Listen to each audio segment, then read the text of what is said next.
बिहार के एआईएमआईएम विधायकों व महाराष्ट्र के निकाय सदस्यों की मौजूदगी में ओवैसी भाइयों ने बीजेपी पर निशाना साधा है और कहा है कि एसआईआर से नागरिकों की नागरिकता जो है उसे छीनने का प्रयास हो रहा है। देखिए, एसआईआर को लेकर के ये फिर उसी तरह का भ्रम फैलाया जा रहा है जैसा सीएए के संदर्भ में फैलाया गया था।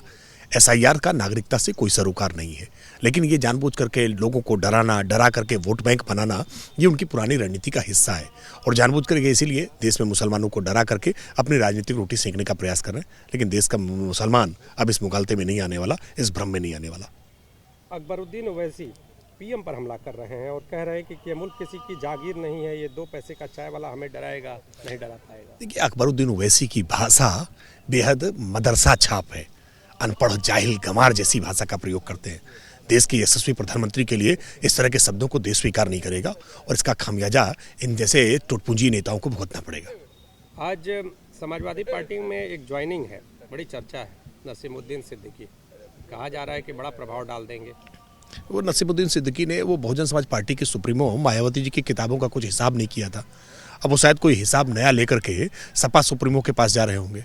हिसाब किताब करने वाली पार्टियां हैं, वोट बैंक, बैंक बैलेंस, यही सब उनकी रणनीति का हिस्सा है। तो अब नसीमुद्दीन सिद्दीकी कोई नया बैंक बैलेंस लेकर के जा रहे होंगे।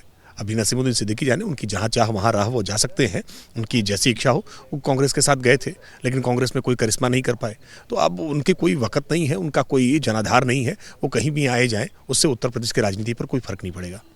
क्या मुसलमान पक्ष में जाएगा? आजम खान का ऑप्शन कह रहे हैं लोग, क्या आजम खान का ऑप्शन हो सकते हैं नसीमुद्दीन सिद्दीकी? देखिए, सामान्य मुसलमानों की जो समस्याएं हैं, उन समस्याओं का समाधान, उनके लिए रोजी रोजगार की व्यवस्था, उनके हाथों के हुनर को सम्मान, ये नरेंद्र मोदी ने दिया, उत्तर प्रदेश में योगी आदित्यनाथ ने दिया। तो आप केवल सिंबॉलिकली कुछ नेताओं को नाम आगे करके आप समाज को, जमात को उसके पीछे ले आएंगे, ये चलने वाला नहीं है। आज देश का मुसलमान महसूस कर रहा है कि प्रधानमंत्री जी की गरीब कल्याण नीतियों से सर्वाधिक उसके जीवन स्तर में बदलाव आया है, तो वो प्रधानमंत्री मोदी जी के कारण आया है, उत्तर प्रदेश में योगी जी के कारण आया है। तो इसलिए मुसलमान अब कहीं इस पहलावे में आने वाला नहीं है।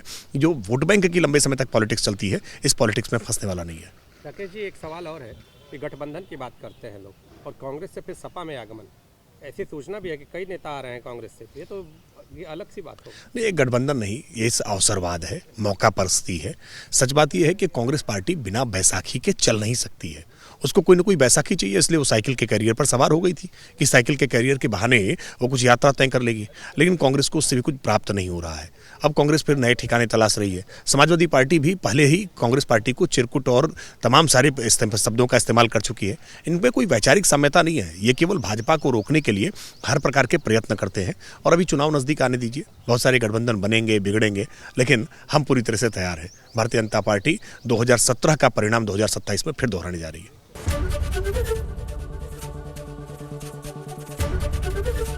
एबीपी गंगा, खबर आपकी, जुबान आपकी।